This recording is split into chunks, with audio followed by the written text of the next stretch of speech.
Saat sedang berbaring yang sambil ngelihat ke atas, Pak Amir ini tuh tiba-tiba kaget karena dia berasa ya di samping kirinya di sungai itu tiba-tiba kayak ada cahaya senter yang nyala. Wah kaget kan Pak Amir itu langsung ngelihat ke kiri. Begitu lihat ke kiri tuh. Hai guys, thank you udah klik video ini. Oke, di treat horor kali ini aku ada asupan creepy lagi nih buat kalian.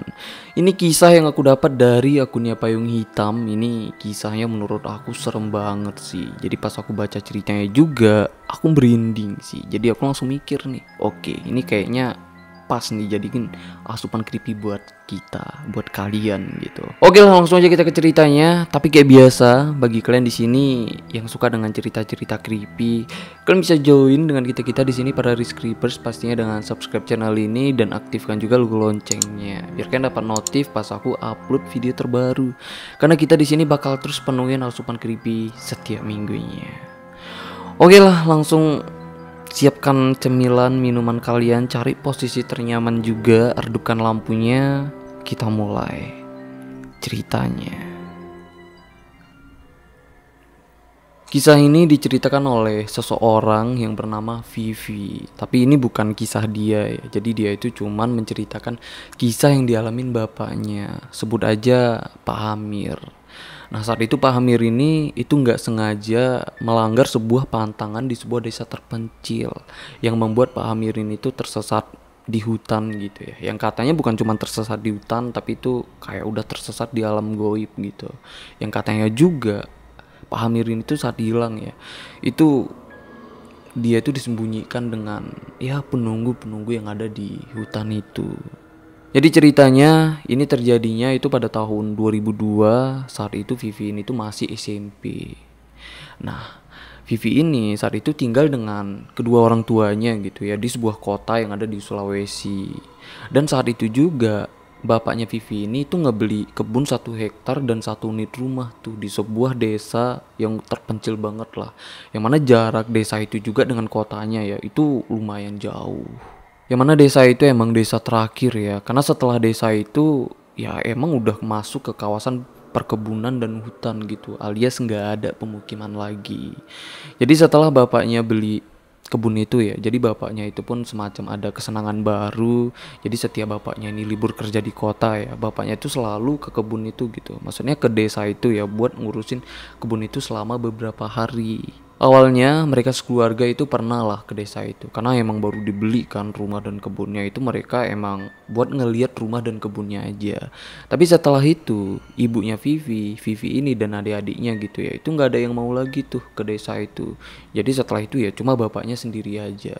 Ya mungkin karena desa pedalaman juga gitu ya. Jadi ya emang mungkin nggak ada hiburan buat mereka, makanya nih mereka ini nggak mau lagi tuh balik ke situ. Setiap Pak Hamir ke desa itu biasanya itu selama 4 atau 5 hari gitulah. Nah Pak Amir pun itu emang seneng banget gitu ya ngurusin kebunnya selain ngurusin kerjaan yang ada di kota. Oh ya, kerjaan Pak Amir di kota itu sebagai pengurus proyek bangunan gitulah. Jadi biasanya kalau emang gak ada job di kota ya Pak Amir ini tuh lebih seneng ke desa itu gitu buat ngurusin kebunnya. Saat Pak Amir mulai sering ke desa itu ya, dia pun itu udah mulai kenal gitu dengan warga desa lainnya, disapa juga dengan warga-warga desa lainnya, bahkan sampai ada warga itu bertamu ke rumahnya untuk sekedar silaturahmi gitu. Karena warga desa di sana ya itu semuanya itu udah ngerasa kayak keluarga. Jadi Pak Hamir pun mungkin disitulah dia ngerasa nyaman gitu ya. Karena katanya juga cuman di desa itu gitu dia tuh nggak segan-segan nyapa siapapun biarpun nggak kenal gitu ya. Karena pasti disambut dengan hangat. Lalu di hari pertama Pak Hamir ini udah mulai ke kebun gitu ya buat ngurusin kebunnya, dan dia pulang dari sana itu jam 4 sore gitu ya. Nah Pak Hamir ini tuh diundang gitu dengan masyarakat desa di sana. Nah jadi ya masyarakat desa di sana itu setiap malam Jumat itu ada rutinitas berdoa bersama lah di musola desanya. Jadi biasanya di sana selain berdoa juga itu biasanya momen ya semua masyarakat desa itu pada ngumpul. Jadi Pak Amir ini pun diundang gitu loh. Jadi malam itu Pak Amir pun itu ikut berdoa. Setelah berdoa itu masyarakat desa itu yang kayak aku ceritakan itu tadi ya, mereka tuh ngumpul cerita-cerita di sana lah. Itu masyarakat menceritakan ke Pak Amir soal desa mereka itu kayak memperkenalkan gitu lah. Nah setelah itu masyarakat desa pun itu menceritakan ke Pak Amir soal bukit yang gak jauh dari desa mereka. Ternyata di bukit itu ada sebuah pantangan yang katanya ya, untuk orang yang gak punya pagar atau pelindung goib, itu dilarang memasuki kawasan bukit itu sendirian. Ya kecuali ditemanin dengan orang yang punya pagar, itu pun kalau emang ada kebutuhan mendesak mungkin dibolehkan. Dan katanya juga di bukit itu emang tempat orang-orang dari luar desa mereka itu untuk mendalami ilmu hitam. Dan biasanya mereka juga orang yang mendalami ilmu hitam itu ya, itu biasa mereka akan mencari jin peliharaannya atau membuang jin peliharaannya di kawasan bukit itu. Jadi di bukit itu emang banyak jin gitu ya. Di sana tuh bahkan ada semacam kehidupan goib. Jadi kata warga desa juga sebenarnya kehidupan di sana itu sama kayak kehidupan manusia. Jadi kayak kita kan, kalau kita hidup dengan lingkungan manusia, pastinya kita tuh nggak suka gitu kalau di kehidupan kita itu ada jin. Nah kata warga desa juga kehidupan jin juga kayak gitu. Nah mereka tuh nggak kepengen kita ada di sana atau kita mengganggu mereka. Nah jadi kata warga desa ya, ya udah, maksudnya untuk saling menghargai kehidupan warga desa dan kehidupan jin gitu. Jangan mengganggu satu sama lain. Jadi itu semacam nasihat aja lah dari warga desa. Kata warga desa juga ya, kalau emang pantangannya dilanggar, tetap pergi ke sana sendiri tanpa pagar pelindung. Biasanya itu akan ada yang tertempel dan terbawa pulang, yang kelak itu akan bisa jadi penyakit. Nah, jadi maksud dari masyarakat desa gitu ya lebih baik menjaga pantangannya dan menghindar gitu dari kehidupan goib yang ada di bukit itu. Nah, jadi di situ Pak Hamir pun itu dengar lah nasihat dari warga di sana gitu ya. Tapi Pak Hamir ini tuh Pak Hamir itu nggak ngerasa takut karena dalam pikirannya ya selama kita menghindar dari bukit itu menjaga pantangannya ya harusnya aman-aman aja gitu loh. Setelah kurang lebih setahun Pak Amir juga itu udah beberapa kali bolak-balik dari kota ke desanya itu ya untuk ngurus kebunnya. Bahkan Pak Amir juga itu udah merasa jadi bagian dari warga desa itu juga. Sialnya, tanpa dia sadarin kalau Pak Amir ini itu udah melanggar pantangan yang setahun lalu dia dengar. Ya mungkin karena Pak Amir lupa kali ya, karena udah setahun yang lalu kan dia dengar soal nasihat dan pantangan yang diceritakan dengan warga desa itu. Nah jadi ceritanya saat itu Pak Amir ini sedang di kebun. Keadaannya itu hujan, emang dari pagi hujannya nggak berhenti itu. Yang emang saat itu sedang musim hujan juga. Nah jadi pas Pak Amir pulang, sungai yang biasa dia lewatin gitu ya, sungai kecil, itu airnya itu udah meluap dan arusnya pun itu kenceng banget lah. Jadi ada satu batang pohon yang biasanya dia gunakan untuk jembatan gitu ya. Itu pun jembatannya itu udah ketutup air gitu, tenggelam gitu, udah nggak kelihatan lagi. Nah jadi terlalu bahaya kan kalau tetap dimaksain buat nyebrang. Akhirnya Pak Amir ini tuh muter lah nyari jalan lain. Nah disitulah Pak Amir ini tuh nggak sengaja ya atau nggak sadar kalau dia itu udah ngelewatin wilayah dari bukit itu tadi. Tapi pas dia lewat wilayah bukitnya ya itu emang nggak ada kejadian apapun, semuanya normal-normal aja gitu. Sampai di rumah baru nih beberapa keanehan pun itu mulai bermunculan gitu ya. Yang pertama pas Pak Amir nyampe rumah, itu rumahnya itu berasa hangat banget. Sampai Pak Amir ya, pas sampai rumah dia tuh berasa gerah banget dan langsung mandi. Yang biasanya Pak Amir itu nggak pernah mandi sore-sore di desa itu karena emang dingin banget. Apalagi saat itu emang sedang dalam musim hujan gitu loh. Selain itu ya Pak Amir itu berasa haus secara terus-menerus karena emang gerah banget kan. Ya udahlah malam itu Pak Amir tidur tuh. Tengah malamnya dia kebangun karena kepanasan sampai bajunya ya itu basah semua tuh karena keringat. Pas Pak Amir bangun juga, dia tuh denger suara pintu belakangnya itu kayak ketiup angin. Nah jadi karena rumah Pak Amir di desa itu kecil gitu ya, jadi biasanya pintu belakang itu emang kedengaran sampai ke depan. Pak Amir pun bangun lah gitu ya, ke belakang ngecek. Kaget dong dia ngeliat pintu belakangnya ternyata udah kebuka. Di situ Pak Amir langsung inget-inget gitu ya, perasaan dia pintu belakang itu udah dikunci gitu, emang selalu dikunci lah. Tapi di situ dia nggak tahu ya kenapa tiba-tiba kebuka. Akhirnya ditutupin kan. Pas mau nutupin, itu pintunya berasa berat banget yang emang nggak bisa ditutupin. Tapi pas dia lepasin tangannya dari pintu gitu ya, itu pintunya gerak lagi tuh karena ditiup angin. Kalau ditiup angin pintunya tuh kayak berasa ringan. Tapi kalau ditutup, itu berat banget rasanya. Nah disinilah Pak Amir itu udah mulai ngerasa itu nggak normal gitu loh. Nah tapi akhirnya ya pintunya pun itu berhasil ketutup lah, yang emang ngeluarin tenaga agak lumayan gitu. Nah setelah pintunya ketutup Pak Amir minum, langsung dia balik lagi tuh tidur. Subuhnya Pak Amir itu kebangun lagi tuh karena mimpinya. Di mimpinya ya, dia tuh ngelihat kapak yang nancap di pohon.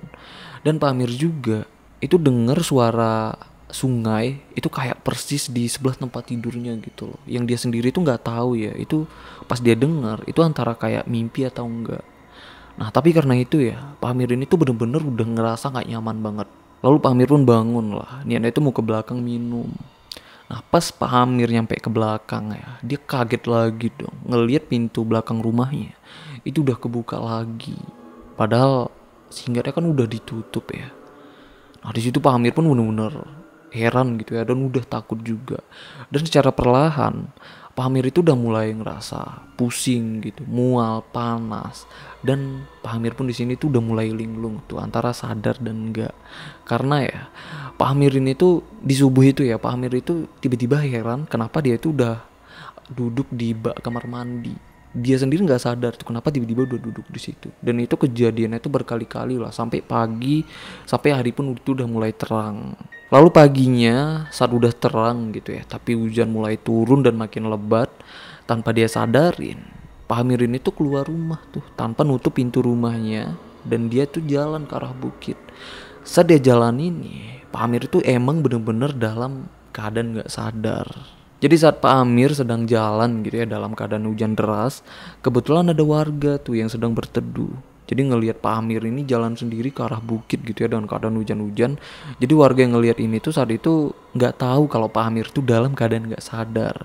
Jadi dia sempat sapa dan nawarin singgah dulu tuh untuk berteduh. Tapi Pak Amir itu nggak ngejawab. Dia cuma senyum sambil ngangguk aja ke arah warga yang ngajak berteduh itu. Saat Pak Amir sadar, dia tuh udah berdiri di tepi sungai kecil dan keadaan harinya itu cerah dan panas tuh harinya. Nah Pak Amir pun itu langsung kaget dan panik kan, karena dia tuh sama sekali nggak kenal tuh dengan tempat itu. Ditambah itu emang situasi hutan lebat, bukan wilayah perkebunan. Karena panik, Pak Amir pun itu teriak lah, manggil orang yang mungkin ada di sekitaran situ. Tapi bener aja nggak ada siapa-siapa di sana. Nah akhirnya ya, karena harinya panas, itu gerah banget yang dirasakan dengan Pak Amir ini. Padahal sebelumnya hujan kan, jadi itu nggak tahu gimana sih tiba-tiba dari hujan Pak Amir ini sadarnya itu udah dalam keadaan di tepi sungai itu dalam keadaan panas. Karena saat hujan itu ya Pak Amir itu benar-benar dalam keadaan nggak sadar. Nah di situ Pak Amir pun itu ngerasa haus yang benar-benar haus banget gitu, sampai dia itu minum air sungainya pakai tangannya. Yang anehnya ya, rasa air sungainya itu bener-bener gak normal. Dan rasanya pun itu berubah-ubah. Tapi seenggaknya rasa air sungainya ya, itu masih bisa ngilangin rasa haus lah. Setelah itu Pak Amir pun itu terus coba teriak, minta tolong gitu ya dengan siapapun yang ada di sekitar situ. Dan Pak Amir pun itu udah mulai coba nyari jalan keluar dari tempat itu. Nah jadi di situ tanahnya itu nggak datar gitu ya, jadi kayak nanjak gitulah karena emang di badan bukit. Nah jadi Pak Amir itu naiklah ke atas, niatnya itu untuk tahu arah desanya. Tapi pas Pak Amir naik ya jalan ke atas, tahu-tahu dia tuh balik lagi tuh ke tepi sungainya itu tadi.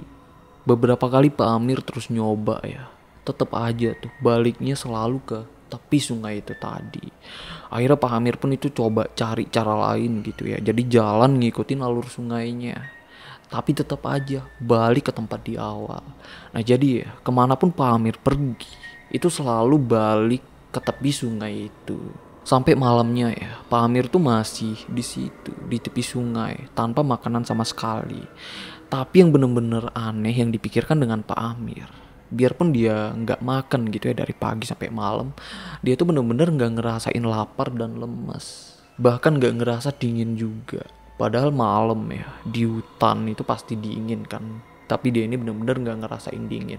Bahkan ya nyamuk pun itu nggak ada loh. Biasanya kalau di hutan itu banyak nyamuk kan, nah ini bener-bener nggak ada. Dengan keadaan hutan yang sepi ditambah gelap banget gitu ya, emang nggak ada. Ya kalian bayangin aja lah hutan malam tanpa cahaya apapun kayak gimana sih gelapnya. Nah kayak gitu tuh. Nah di situ Pak Amir itu cuman ya berbaring pasrah itu sambil berdoa. Jadi dia berbaringnya itu di pinggir sungai. Jadi sungai itu ada di sisi kirinya. Saat sedang berbaring yang sambil ngelihat ke atas, Pak Amir ini tuh tiba-tiba kaget karena dia berasa ya di samping kirinya di sungai itu tiba-tiba kayak ada cahaya senter yang nyala. Wah, kaget kan Pak Amir itu langsung ngelihat ke kiri. Begitu lihat ke kiri tuh cahaya pun udah nggak ada lagi. Dan itu berasanya itu kayak deket banget saat Pak Amir ini ngelihat ke atas gitu. Jadi kalau kita lagi ngelihat ke atas kan kita kayak bisa ngelihat samping kiri juga gitu kan. Nah kayak gitulah rasanya. Dengan keadaan ragu, Pak Amir pun itu sempet nyoba manggil lah. Tapi ya bener aja nggak ada siapapun di sana. Udah lama-lama itu Pak Amir tidur gitu ya. Paginya pas dia bangun, dia cuci muka di sungai itu, dia di situ kaget ngelihat ada jejak kaki tuh di pinggir sungainya. Nah di situ kayak ada gimana ya, kayak ada petunjuk gitu kan. Pak Amir pun itu sempet manggil siapa, mungkin emang ada orang gitu yang lewat. Pak Amir panggil, tapi tetap aja emang nggak ada siapapun yang nyaut dan nggak ada siapapun di sana. Dan Pak Amir pun itu coba telusurin lagi ya tempatnya. Tapi tetap aja tuh. Setiap kemana pun dia pergi, dia tuh selalu balik ke tepi sungai itu lagi. Selama 3 hari, Pak Amir kayak gitu terus di tepi sungai itu. Nah lalu akhirnya dia ini ditemuin lah dengan nenek-nenek yang saat itu sedang bawa kayu bakar. Itu pun nenek itu ngebangunin dia ya. Ngebangunin Pak Amir tuh yang sedang tidur. Nah begitu Pak Amir bangun itu seneng banget lah ya ngeliat ada orang lain gitu, nenek-nenek itu. Pak Amir pun itu langsung bangun, sujud, langsung minta tolong gitu dengan nenek itu. Nah, di sini yang anehnya ya, Pak Amir itu 3 hari tanpa makanan. Tapi Pak Amir ini bener-bener nggak ngerasain lapar dan lemes. Dan Pak Amir pun itu sama sekali nggak ngerasain dingin loh. Tapi setelah nenek itu ngasih minuman gitu ya dengan wadah bambu, Pak Amir seketika jatuh lemes karena dia itu tiba-tiba ngerasa lapar, lemes dan kedinginan. Sampai penglihatan Pak Amir pun itu seketika memudar, yang rasanya itu saking lemesnya ya, itu kayak mau pingsan tapi nggak pingsan gitu. Jadi di sini lah Pak Amir itu udah mulai ngerasa lapar, lemas, dingin gitu ya. Ya selayaknya manusia nggak makan selama 3 hari dan dalam keadaan di hutan gitu, pasti kedinginan juga kan. Akhirnya nenek itu pergi lah entah kemana. Gak lama kemudian Pak Amir ya dalam keadaan yang udah terkapar itu ditemuin tuh dengan warga yang ternyata emang nyari Pak Amir ini. Nah saat itu mereka pun itu ngebawa Pak Amir ya, ngegotong Pak Amir lah ke desa. Di situ keadaan Pak Amir udah bener-bener sampai mukanya itu biru loh dan lemes banget karena saking pucat dan kedinginannya tuh dia. Karena emang ya bayangin aja lah di hutan selama 3 hari, apalagi Pak Amir ini bajunya itu bukan baju tebel gitu ya, cuman baju tipis aja, ditambah nggak makan juga kan beberapa hari. Padahal sebelumnya Pak Amir ini emang berasa nggak dingin, nggak berasa nggak lapar, nggak berasa lemas juga kan. Tapi setelah dia minum air yang dari nenek itu tiba-tiba berasa kayak gitu, ternyata itulah penyelamatnya. Jadi soal itu nanti aku ceritain. Jadi aku ceritain dulu ya soal warga yang nyari Pak Amir ini, karena menurut aku ini aneh juga sih, karena perlu juga sih diceritain. Nah jadi ceritanya ya saat Pak Amir ini pergi ninggalin rumahnya, kan dia itu nggak nutup pintu rumahnya kan. Nah itu masyarakat desa heran gitu pas malam ngelewat depan rumah Pak Amir ngeliat pintu rumahnya itu kebuka. Apalagi pas mereka cek, ternyata Pak Amir nggak ada gitu. Dan besoknya mereka tuh udah mulai makin curiga lagi dan sadar gitu ya kalau Pak Amir itu kayaknya kenapa-kenapa. Karena Pak Amir udah sehari ninggalin rumahnya dalam keadaan pintu kebuka. Jadi kan ada juga ya warga yang ngeliat Pak Amir jalan sendirian hujan-hujan menuju ke bukit itu. Kalian masih ingat kan? Nah jadi warga yang sempat nyapa Pak Amir ini itu ngasih tahu tuh warga-warga yang lain ya kalau Pak Amir terakhir kali dia lihat itu jalan ke arah bukit. Nah akhirnya ya mereka yang punya pagar goib gitu ya, warga desa yang punya pagar goib itu memberanikan diri lah masuk ke bukit itu untuk nyari Pak Amir. Tapi saat warga nemuin Pak Amir di tepi sungai itu, sebenarnya tuh semua warga kaget. Karena ya mereka setiap nyari Pak Amir itu selalu ngelewatin tepi sungai di tempat Pak Amir itu gitu loh. Tapi mereka itu benar-benar nggak ngelihat Pak Amir di situ. Bahkan tanda-tandanya juga itu benar-benar nggak ada, itu nggak kelihatan. Soal jejak kaki yang sebelumnya dilihat Pak Amir di pinggir sungai saat dia masih tersesat itu, nah itu sebenarnya jejak kaki warga desa. Karena ya karena ya mereka setiap mau nyari Pak Amir, mau masuk ke hutan yang ada di pinggir bukit itu memang ngelewatin tepi sungai di tempat Pak Amir itu tersesat gitu loh. Ternyata ya, setelah dijelaskan dengan warga desa yang ngerti soal begituan, ternyata saat itu Pak Amir ini emang udah ada di alam lain. Dan dia itu disembunyikan dengan jin yang ada di hutan itu. Makanya nih, biarpun Pak Amir sebenarnya ada di situ, tapi dia itu udah ada di alam goib. Dan dia itu disembunyikan. Jadi warga desa ya, yang emang ngelewatin tempat Pak Amir, itu nggak ada yang ngelihat Pak Amir. Artinya, Pak Amir itu disembunyikan gitu loh. Dan karena itulah, makanya nih Pak Amir ini itu nggak ngerasain lemas dan nggak ngerasain lapar, bahkan dingin juga itu nggak dirasain, karena dia itu emang ada di alam yang lain gitu loh. Tapi air dari nenek-nenek itu ya yang diminum dengan Pak Amir itu mengeluarkan Pak Amir ke alam manusia gitu, alam kita. Nah jadi karena Pak Amir udah ada di alam kita kan, jadi kan semuanya itu kembali normal.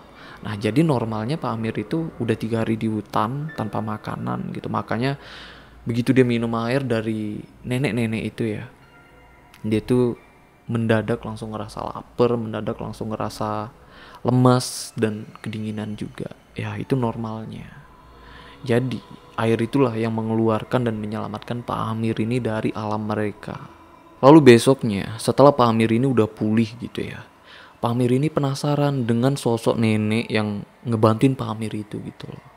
Nah jadi dia pun nanya gitu kan ke warga desa, siapa sih nenek itu. Tapi nih warga desa pun itu gak ada yang tahu siapa nenek itu. Yang pasti ya itu bukan warga desa mereka. Karena saat warga desa melakukan pencarian untuk Pak Amir ini gitu ya, itu yang ngelakuin pencariannya itu cuman laki aja. Jadi yang perempuan atau apalagi nenek-nenek itu nggak ada. Bahkan ya laki pun itu nggak bisa semuanya ikut nyari, karena untuk masuk ke kawasan bukit itu ya itu cuman orang-orang yang punya pagar goibnya aja. Sedangkan masyarakat desa di sana tuh nggak semuanya juga punya pagar goib gitu loh. Nah jadi mereka tuh nggak tahu lah siapa sosok nenek itu. Bahkan mereka nggak tahu apakah nenek itu manusia apa bukan.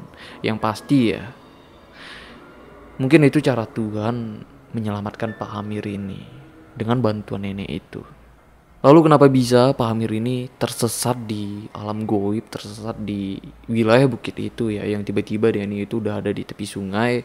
Ya itu karena sehari sebelumnya kan Pak Amir ini pulang dari kebun yang itu memutari jalan kan. Nah disitulah tanpa dia sengaja Pak Amir ini tuh udah memasuki wilayah bukit itu. Nah jadi karena Pak Amir ini tuh nggak ada pagar goib gitu kan, jadi itu mengundang banyak perhatian jin atau makhluk goib yang ada di sana. Yang akhirnya saat Pak Amir ini pulang, itu ada yang terbawa pulang, jadi kayak nempel gitulah di badannya.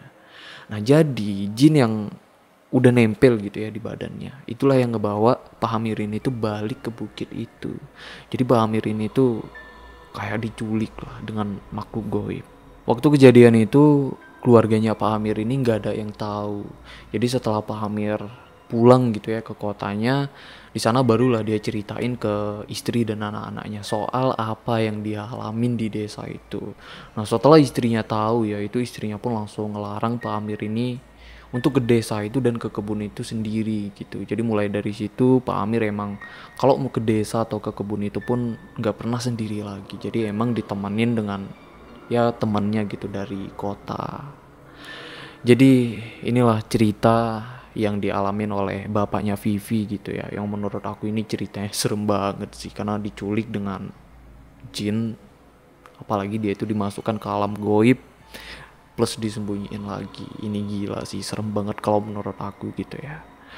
Oke lah, thank you banget buat kalian yang masih nonton di menit ini. Semoga cerita ini ada pembelajaran gitu kan yang bisa kalian petik, dan semoga cerita ini bisa jadi asupan creepy kita semua. Oke lah, sampai sini aja ceritanya. Aku Rizko Adiono. Bye bye.